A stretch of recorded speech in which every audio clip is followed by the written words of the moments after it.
ಅಲ್ಲ ಇದರಲ್ಲಿ ಮೊಸರನ್ನ ಚಿತ್ರಾನ್ನ ಪ್ರಸಾದ ಕೊಡೋದು ನೋಡಿ. 12 ಗಂಟೆಗೆ ಚಿಕನ್ ಬಿರಿಯಾನಿ, 1 ಗಂಟೆಗೆ ಮಟನ್ ಬಿರಿಯಾನಿ. ಈ ಬರತ್ತೂರು ಚಿತ್ತೂರು ಒಂದು ಜಾತ್ರೆ ಐತಂತೆ.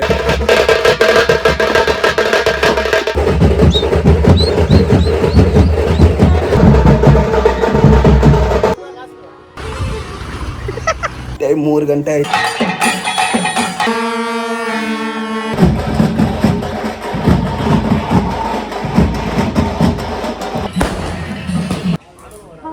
ಒನ್ನಾಟೇಟ್ ವಾಹನಕ್ಕೆ ದಾರಿ ವದಲಂಡಿ.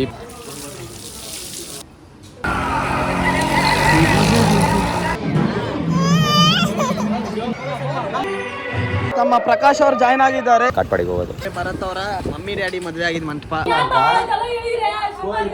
ಕಾಟ್ಪಾಡಿಯಲ್ಲಿರೋ ಭರತ್ ಅವರ ಅಕ್ಕ ಮನೆ ಹತ್ರ ಬಂದಾಯ್ತು. ಸಂತಪೇಟ ಜಾತ್ರಾಲು